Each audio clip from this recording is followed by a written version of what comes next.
I want to hear cannons. Downfield, pop, ball to the 5, touchdown Tampa Bay. Mike Evans does it again. Fire the cannons, Bucs. It's first and goal.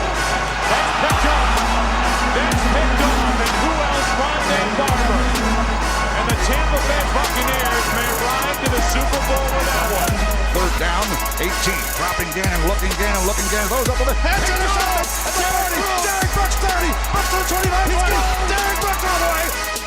There it is. The dagger's in. We're going to win the Super Bowl. And there the cannons go. Fire them. Keep on firing them.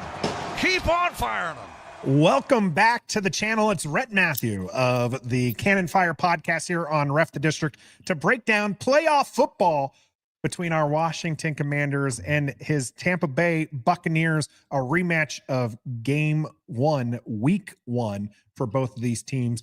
Rhett, we appreciate you jumping back on here with us to break down this game. I appreciate you guys. Quite literally right back where we began. I'm excited to see how this game plays out. Two very different football teams than the ones that met all the way back in Week 1. But who would have thought it played out this way, huh?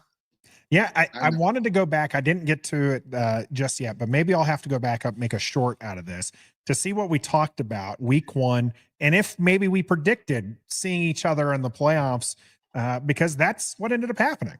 Let it be known that I was one of the few people who gave Washington their props this year. I recognize that Jayden Daniels, I liked him a lot coming out of the draft, and I'm glad that with every week that goes by, that take is aging better and better. But he is the real deal. So I definitely think the Bucs in certain ways are going to have their hands full this weekend. It should be one hell of a game. Very competitive, I think. Well, one of those competitions that we were talking about here on Ref the District was Marcus Lattimore dealing with a hamstring injury, but a lot of Washington fans expect him to play and renew this rivalry he has with Mike Evans. That's the talk, and it's the kind of a high talk here in the DC area. What's it like down in Tampa Bay as far as Mike Evans, who the team made sure that he was going to get to his 11th 1,000-yard receiving year? What is it there in Tampa? What's the talk against Marcus Lattimore? Well, depending on the fans that you talk to, Mike Evans making sure he got his 1,000 yards this season may have been more important than making the postseason. Mike Evans means a lot to every fan of the Buccaneers organization. You know, I think when it's all said and done, even if he plays 2, 3, 4 more years at this point, he will be a top Buccaneer of all time. A lot of people have a very soft, special place in their hearts for a guy like Derek Brooks, and deservedly so. He was one of the best at his positions for damn near 20 years. He was Mr. Buccaneer, but Mike Evans is right there with him. So everybody's very happy to see him, make that happen. Took the last play of the game for them to make it happen. He missed 4 games this year, so the fact they were able to get it is really, really cool. And I think, for a franchise like the Buccaneers, who is still a small market in a lot of ways, still gets disrespected, I think, to have a guy like Mike Evans just continue to break through, continue to put himself on the national spotlight. That's a big deal for a lot of the fans down here. But Marshon Lattimore, man, I got to tell you, this guy and Mike Evans. You guys were talking about it earlier. I heard it when I jumped in here. I don't think he's going to shut Mike down, but I do think that Lattimore is one of the few NFL players that legitimately can get the best of Mike Evans at times. Mike has plenty of highlights on the guy, but there's just as many games you can pull up between the Bucs and the Saints where there really wasn't anything going for Mike Evans or the rest of this Buccaneers pass attack. They shut down the Bucs twice handily in that 2020 season. One of them, they put up 48 points. The other one, they shut the Bucs out 9-0, but it was an incredibly frustrating day for the offense both times. So Marshon Lattimore was a huge part of that. And, Dan Quinn's a good defensive coach. He has game planned for Mike Evans in the past as well. He had to play Mike Evans twice a year when he was coaching Atlanta. So I think they're going to try and do their best to capitalize on what Lattimore can do to slow down Mike Evans. He's one of the few guys that definitely still can do it. So I think that's going to be a huge matchup to watch. It seems like Bucky Irving has taken over the running back role down there in Tampa Bay. Rachaad White, I liked him. Are we going to be able to see any Rachaad White on Sunday, or is it mainly Bucky Irving? And what's the future for Rachaad White looking like? We talked about it after that regular season finale. They didn't have any carries at all for Rachaad White. And I was very surprised by that because we talk about things that have changed since week one. Headed into week one of this season, I think a lot of people knew that Bucky Irving was going to make an impact, but I don't think many people expected him to just outright take Rachaad White's job away. Now, with that being said, the Bucs still have three very capable running backs here. You just talked about Bucky Irving, Rachaad White, an experienced veteran in his own right, and he is very potent in the pass game. I think Liam Cohen may have been saving some of his best work for the postseason, which I hope for. But they have this pony formation they run out of, which is both of those running backs on the field. You might see that a couple of times, but maybe 5 to 10 plays where you'll see Bucky Irving and Rachaad White on the field at the same time. From that formation, sometimes they have Rachaad White line up as a slot receiver. Sometimes he's the motion man, just some eye candy for the linebackers on an opposing defense. But I definitely think he gets a lot more involved in the game plan this week. Again, that game against New Orleans, I think, is the first time all year that I've seen him just not get involved at all. So I want to say that he gets more involved this week, but even if he doesn't, I really like this kid, Bucky Irving. There's not a lot of fans down here. He looks good. Dude. I've seen people talking about it. When you try and rank some of the top draft picks this year that were not from the first round, I believe, if I'm not mistaken, Bucky taken from Oregon out of the fourth, third or fourth round pick, this kid is just killing it. The Bucs have not had a 1,000-yard rusher on the ground since 2015 when Doug Martin was back there doing the damn thing. Wow. So, Wow. yeah, if they get, There's a name. If they get, yeah, right. If they get Sean Tucker involved, then I want to assume that the rest of the run game is fluid and running very, very well. But as far as Rachaad White, you would kind of asked, I expect him to get in the game a little bit more this week, but he's going to be more potent in the pass game. Bucky can just run over anybody. He's a weapon, dude. He is fun to watch. Yeah, he's run for over 5 yards a carry, almost 5.5 yards a carry, 1,000 plus 1,000 yards there as well. Playoff football, a lot of people try to distill it down to, can you run the football and can you stop the run?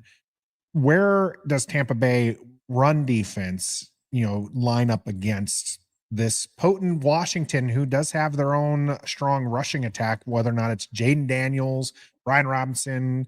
A lot of us are calling for Chris Rodriguez a little bit more, but you even have Austin Eckler coming back from concussion, who's going to be in the backfield for Washington. How does the defense handle a dynamic running attack from Washington?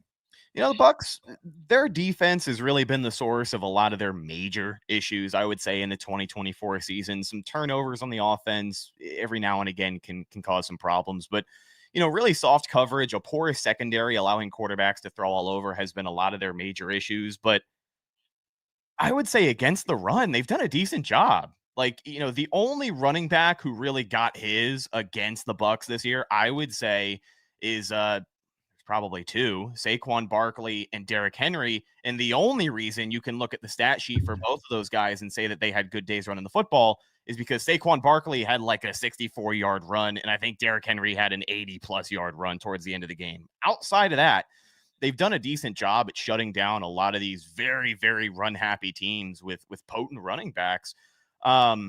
I ultimately think it depends on Vita Vea. That's the thing, too. Vita Vea and Kalijah Kancey, especially, these guys in the interior defensive line, they have just taken away all kind of run chances for any opposing team. If they're looking to move inside their offensive linemen, if they're looking to run to the inside, if they're looking to shoot the A gap or the B gap, 350 pounds of Polynesian power is usually going to be there waiting for them.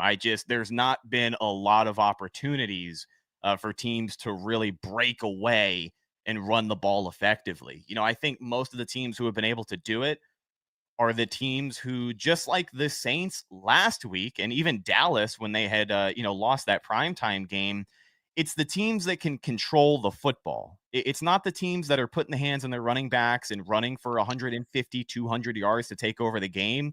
It's the running back that can get you 3 yards on first down, 4 yards on second down, and then set up an easy back-breaking third and short conversion. There's been a lot of drives this season for the Buccaneers defense where they've been on the field for 8, 9, 10, 11 minutes, and those are the kind of games where they fall behind. So, the run defense, I think, is going to be able to contain to a degree the weapons that Washington has. But the confidence of Jayden Daniels and his ability to make plays with his legs, again, the full season that he now has under his belt compared to week one, Todd Bowles is still a guy with some playoff experience. Jayden Daniels is still going to be a rookie quarterback in the postseason, but I think when it comes to the run game, he's probably the biggest threat to Tampa Bay. His ability to extend plays out of the pocket and just get out of dodge when he has to. The Bucs have been a poor tackling unit on defense as well, one of the worst in the NFL this season, to be honest with you. So I think Jayden Daniels is going to get his. I think to a degree they are going to have some nice numbers, but he did run well week one. Jayden Daniels with 16 carries, 88 yards, 5.5 yards a clip, and importantly, 2 touchdowns that game. Yeah, I definitely think he is still a threat, much more than he was in week one. And you just read off the numbers there, so saying it enough. And it's, but I think overall, it might be a losing battle if they force the run after so long, depending on how this one shakes out as well. I just talked about, the Bucs falling behind to a lot of these teams. It's because of a slow start on their end. The first half of that Saints game, the first half of that Dallas game, up until the Saints game in week 18, the Bucs were 0-6 when the opponent scored first. So if it's a slow start for the Buccaneers offense and you've got a Washington unit that is just moving the ball at will, it could be a very frustrating afternoon. The Bucs had to rally to take down the Saints in the second half. The Saints are not a playoff team. So, if the Bucs don't start hot here, it could be a long afternoon. But I definitely think with the firepower that Washington has, and again, just the threat of Jayden Daniels, the type of quarterback he is, the blueprint, if you will, for his play style, he is a Buck killer through and through. So it could be a long day. Well, you heard it, Trev. Score first, and that's all we got to do to win this game. They're 1-6 so far against teams that have scored first. I'll take it. So let's get to X factors. Who are the Buccaneers that we should either look out for, or probably just start getting to notoriety over the last few weeks that can have an impact on this game on Sunday? I know you guys brought back a familiar face, and Shaq Barrett is back in Tampa, right? Do we look forward to seeing him being the Shaq Barrett we know, or is that just like a whatever kind of deal? At this point, you got to respect Shaq for what he's done. He's going to be in the Buccaneer history books forever. Still to this day, the single season sack franchise leader, 19.5 sacks in a season for him back in that 2019 season. But I think the Bucs are just hoping for him to maybe have 1 or 2 splash plays a game. 31, 32 years old at this point, coming out of retirement. It's a good fit for the Bucs because they've needed all the help they can get along the defensive line this season, specifically in that pass rush and the edge rusher room. Kalijah Kancey and Vita Vea, both of those guys had over 7 sacks from the interior defensive line. Kalijah Kancey, second-year defensive tackle, one of my favorite players on the team, led the team with 7.5. Vita Vea was right behind him with 7. Not ideal, especially not ideal when you've got an edge rusher who, Yaya Diaby, had 7.5 sacks, almost 8 sacks, I believe, in his rookie season. He did just get named Defensive Player of the Week for the NFC, had a really good week pressuring the quarterback last week. But overall, this pass rush just hasn't generated natural pressure with 4 down linemen all year. And that's also something I think is going to allow Jayden Daniels to have some success. If the Bucs pass rush cannot get there, if they sell out on the blitz to try and bring pressure, which they've had to do a couple of times, and it has worked. When they beat the Chargers a couple of weeks ago, one of their more impressive wins on the year is because they had really found success with the blitz. The linebackers were hitting Justin Herbert. They were forcing him to make mistakes. He threw one of, I think, only 1-2 interceptions of his season against Tampa Bay because the blitz was affecting him. So, that's a big factor. But I would say on the defensive side of the ball there, Shaq Barrett, you're hoping for a splash play. He is a veteran. But as far as X factors on the offensive side of the ball, I think with all the hype around with all the hype around Bucky Irving, Jalen McMillan is getting lost in the shuffle a little bit here. Really good last few games with Chris Godwin out. 7 touchdowns over the last 5 games of the Buccaneers season.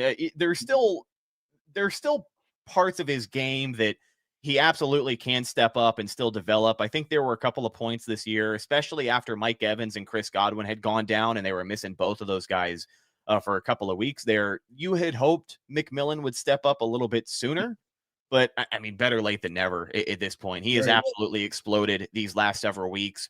And, the whole finger gun debacle, I don't know if all that the Buccaneers got a load of against New Orleans, but he got a first down, did a little celebration. They decided to throw the flag after not throwing it for 18 weeks.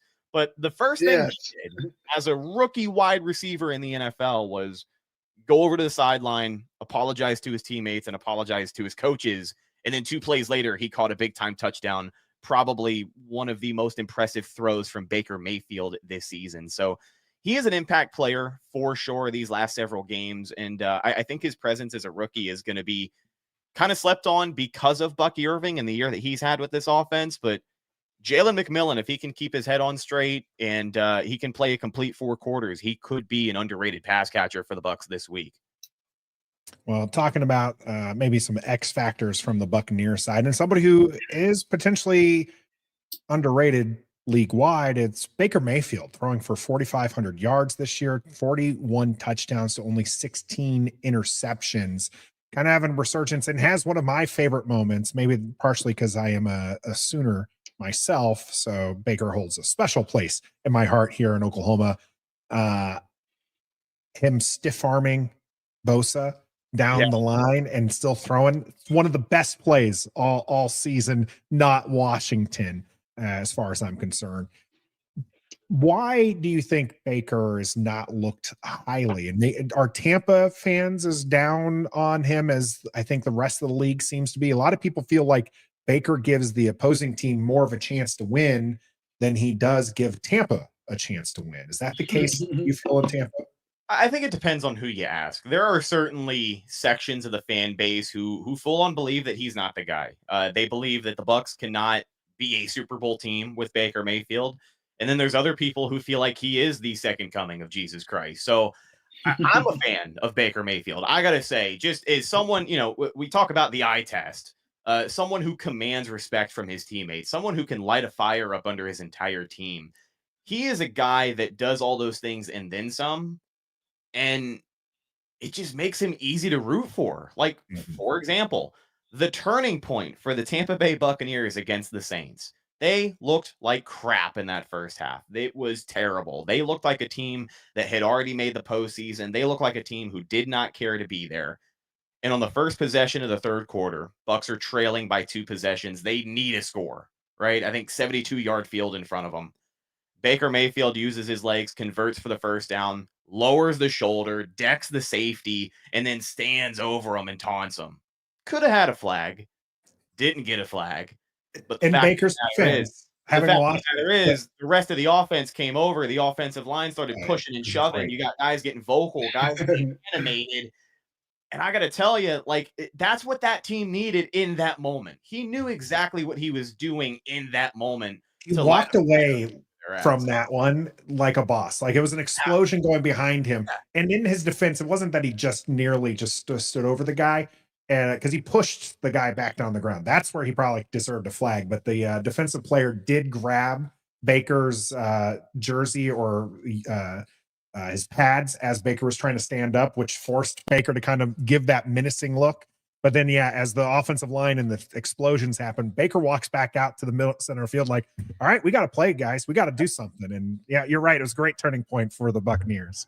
They had to wake we were up. Watching because we needed to know who we were going to play against. So that's they had to wake up. They had to produce, and I think that's really been their biggest problem this year on the offensive side of the ball. Baker Mayfield included. Some of the losses that they've had have been complete team losses.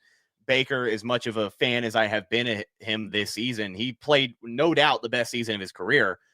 But there are those games where if he can find himself rattled in the second quarter and he's not trusting his offensive line, if he's not relying on his pocket to keep him clean, he does get those happy feet. He can run into sacks. He can kind of play hero ball. And sometimes it forces a turnover. Sometimes you get a costly fumble. Sometimes you get just trying to make a play. There's nothing there. And unfortunately, disaster strikes. It's happened a couple of times this season. But I would say for the most part, most people down here with Baker, they believe in the guy. They like the guy. His teammates love him. He's easy to root for, in my opinion. And with Tampa Bay, everybody loves that underdog feeling. And I think Baker Mayfield approaches every single game every single day of his life with a chip on his shoulder. And a lot of people down here resonate with that. You know, the Bucs were a terrible football team for 20 years, and now they are the only team in the NFC to make the postseason the last 5 years. So now there's a little bit of a standard to uphold. And, I think Baker's doing the best that he possibly can. So I personally like Baker Mayfield. I think the Bucs can win with Baker. Now the conversation with the head coach is very different. That's a divisive conversation. You want to talk about Baker Mayfield being opinionated for fans down here. The Todd Bowles conversation is interesting, but I like Baker. I think he's the guy. I think the Bucs are getting a great return on their investment. I think he is like 19th among quarterback salaries for starters in the NFL right now. 2 years left on that deal. Jason Light doing one hell of a job. So, how do you feel like you can win on Sunday? What makes you think that you still can do what you did in week 1 now that 17 weeks have gone by or 18 weeks have gone by? I think Liam Cohen and this offense, to be honest with you, they are at a level that we have never seen. I mean, statistically, they are the most efficient offense in Tampa Bay Buccaneers history. I'm trying to find it. I had it written down here. Sorry, you know how the notes get. They get a little crowded sometimes. So the Buccaneers offense in 2024, they became the first team in NFL history to complete 70% or more of their passes and rush for at least 5 yards per carry, all in the same year. They can attack you in different ways. They have an offensive coordinator that can make adjustments after halftime, and he can change the way that he attacks you in the second quarter. We have, I got to give Todd Bowles credit. This defense has been porous at times. They have been bad at everything this year. This Buccaneers defensive unit is special because they suck at everything, but he is very good at making adjustments in the second half of these football games. Since the bye week, since week 12, over their last 7 games, the Tampa Bay Buccaneers only gave up 26 points in the second half. So the main reason I think they can win is the offense. That is the biggest thing that I think is going to keep the Buccaneers in this matchup. I would say overall for the philosophy for the rest of the year. I mean, any game that you go into from now until the end of your season, you just have to score as many points as possible. Yeah, I know it sounds really stupid, but you gotta start quickly. You need to get points on the board. If it's not the first drive, then you get a stop, and you need to be the first team to score points. But they need to score and not look back. They need to not play down to their competition. They need to go into halftime with a 2-possession lead and be just as aggressive in that third quarter to find the end zone again, because they have allowed themselves to collapse at times this year. And that's just not going to fly in the postseason, especially if you have an offense that cannot figure things out. They lost in Dallas because of a slow start on offense. They almost lost to New Orleans because of a slow start on offense. They were luckily able to figure it out. Defense was able to get some big-time stops down the stretch, and they were able to win the game. But that's not going to fly against better teams. It's not going to fly against a 12-5 Washington team who is in the postseason. Like, these are playoff teams for a reason. Also known for coming back. Exactly. Lots of late game heroics coming from Washington this year. Exactly. Yes, sir. So, I think the Bucs on the offensive side of the ball have shown me this year that they can win in more ways than one, which I'm very excited for. But with the defense playing the way that they have been suspect. I don't entirely trust them for 4 quarters here. And the turnover margin is another point of discussion as well. I think Washington came into this game, what are they, +1? I would have to look, but yeah, they're not as good as we'd want to be. They have had a couple bad games. The Philadelphia game, 5 turnovers did not help. I believe they're in the positive, but the Bucs are -6. Yeah. And one of the things this offense has done well at times is bounce back after, a misstep. When they played the Saints the first time in New Orleans, they hung 51 points on them, but they looked like crap all throughout that second quarter. Like, they just weren't doing anything. They couldn't get out of their own way at times. So when the offense is on, when they're scoring points, in my humble opinion, I think the only team that can beat the Tampa Bay Buccaneers is the Tampa Bay Buccaneers. And that's when the offense is humming. That's when everything is working the way that it should. But we know how things go in the NFL. It doesn't ever work the way that it should. So if it's a slow start for this offense, again, I think it could be a very long afternoon. But if the Bucs are in a position where at the end of the first quarter it's 13-3 or 10-0, and Washington has to play catch up, I think that is a favorable position for the Bucs to be in. But it's all about a hot start. 9-1 this year when they score first, 1-6 when they don't. So we shall see. Yeah, we gotta score first. Several similarities there, because Washington going to rely on its offense because its defense isn't necessarily up to snuff, and a lot of late game or heroics that you can't necessarily rely on. TJ had a question for you before I get to my final one. TJ here asking, is Cade Otton playing? Because, man, Washington can't guard tight ends. Man, it's going to be interesting to see. And I think that's an injury that Bucs fans are not talking enough about. Today was just a walkthrough. So they had a full practice today. Cade Otton would have been listed as limited. Apparently he is trending in the right direction, but that guy had a career season. And again, with the fireworks on the offensive side of the ball, you got all these pass catchers. Everybody's caught up, and Mike Evans getting his 1,000 yards, Bucky Irving kind of being the guy. Cade Otton was having a career season. And the week that he was not in the lineup against Dallas, they could not run the ball very well. Now they have found ways to run the ball since then, and they have a good enough offensive line to do so, but that's a huge part of his game that I think not a lot of people were talking about. Now, if he's limited, my guess is no, but it is interesting that you bring up the tight end position, because the Buccaneers have a rookie tight end named Devin Culp, who is an undrafted free agent. And he had played up until a few weeks ago. He had literally only played 5 snaps through 10 games. And then Cade Otton goes down. He comes into the lineup, makes his debut, and he's looked good. Man, he is a big, sneaky, athletic tight end. I don't know if this playoff run is going to be where he breaks out per se, but if he regularly finds himself in the lineup next year for the Bucs, and they still have Liam Cohen as offensive coordinator, Devin Culp could be a sneaky problem for a lot of teams. Payne Durham as well has kind of stepped up, and he's played well, but I don't think either one of those guys are as potent of a pass catcher as Cade Otton has been. He was one of the main targets that stepped up when the Bucs were missing Chris Godwin and Mike Evans. So right now it's a hard maybe. My gut says no, but never say never. Today he would have been limited, so we shall see. Todd Bowles said he's trending in the right direction, though. Well, it'll be a matchup to watch there on Sunday night. Mike had pointed out the Bucs are 2-1 against us in the playoffs, so he's really scared for the Commanders. Things might go different. Jordan's going to be there in person ahead of the game, leaving Sunday morning, then going back home right after the game. That is going to be a late night for you. It's going to be a late night here on Ref the District. We'll have an instant reaction that night. Doesn't matter if it's after midnight. The old guys will be staying up and providing your instant reaction. You can catch that live here on YouTube and Facebook. It'll be posted afterwards. Right, we appreciate you jumping on with Ref the District, but we can't let you go without giving us how you feel the game's going to go and a score, if you please. Absolutely. Choose wisely. Choose wisely. Oh, man. Well, I was going to throw this in there as well. A fun fact, the Buccaneers is going to be wearing red and pewter for this matchup.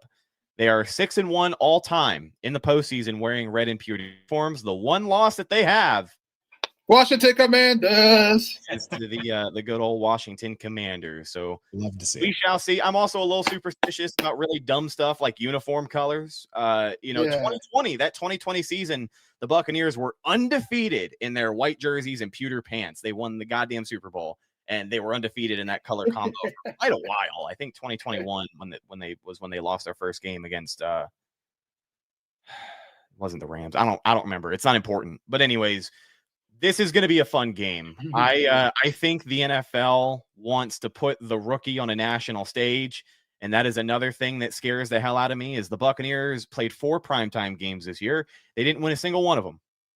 Let's go. Yeah, they look like shit on primetime this go. year. Pardon my language, but yeah, the Bucs look like crap on primetime this year. So I'm hoping that they show up. Come on, Rhett. Jayden Daniels too was the one quarterback I didn't really want to see. He shines in prime time. I know he's a rookie. And I think that the rookie experience is going to give Todd Bowles the edge there for sure, because just like week 1, Todd Bowles is going to show Jayden Daniels something on the defensive line that he hasn't seen all year. It's just he's saving his best for the postseason. With that being said, competitive game, back and forth game, maybe frustrating at times. Whoever takes care of the football is going to win this game. Whoever wins the turnover battle is going to win this game. The Buccaneers defense only has 7 interceptions on the year. They have been terrible at taking the football away. If Baker Mayfield can protect the football, which I think he can, this Buccaneers offense is going to put up, oh shit, feels like a lot for a playoff game, but I'm going to say 31-28 final score. I can't come on here and not pick the Bucs. So 31-28, I think the Bucs win this game, but literally could go either way. I am very excited and anxious for this matchup here. Let's hear it, Trev. Let's sing it. Let's sing some Hail the Commanders. Who do you got, my man? I'm going to have to go with the Commanders 27-23. I think you guys will be 23-20 for a lot part of the fourth quarter. We'll come down and do what we always do and score a fourth-quarter touchdown, hold you guys away, and win 27-23. No, it's pretty close to P&W's here, 27-20. Skins, my prediction, but got to be at work. Got to take care of something. All right, you have a good one there. TJ, 28-24 with the Commanders. Gregory, 31-27 Bucs. Yeah, Greg. our Debbie Downer there, Gregory, in the chat. Now, we put a poll up, and 1,000 votes in. 91% say Washington Commanders are going to win this game. Of course, we might be a little bit biased here on Ref the District and wearing our burgundy and gold glasses. I called Washington making it out of the wild card round 3 weeks ago. You did. And I got to stick it to the guns here. Washington's going to win. And I do think that there's going to be some late game heroics involved in here. We're going to go 34-27 Washington. So we'll see how things go. It's a Sunday night matchup, prime time. Our Washington Commanders against Rhett Matthews, Tampa Bay Buccaneers. You can catch Rhett on his own podcast. We have had a couple Buck fans come in. Where can they find you here as a Buck and here shouting you out? Every platform at Cannon Fire Podcast, social media, Facebook, Instagram, Twitter, all of your podcast platforms, Apple Podcasts, Spotify, iHeartRadio, Podbean at Cannon Fire Podcast, Believe.com, Cannon Fire Podcast, and YouTube.com/Cannon Fire Podcast. You can watch us live over there immediately following the game. If you are a Bucs fan and you're looking for something to do, we are pretty much always live immediately after the game. YouTube.com/Cannon Fire Podcast. Win, lose, or draw, we are going to be breaking it down. And man, for the stage that it's on, you got to like primetime for Under the Lights for the aesthetic of it. But I hate primetime games. One, because the Bucs always look terrible on primetime. And two, you've already said this, Nathan. It's going to be a late night, dude. We're going to be show till 2 a.m, which is always such fun when you've got work the next day.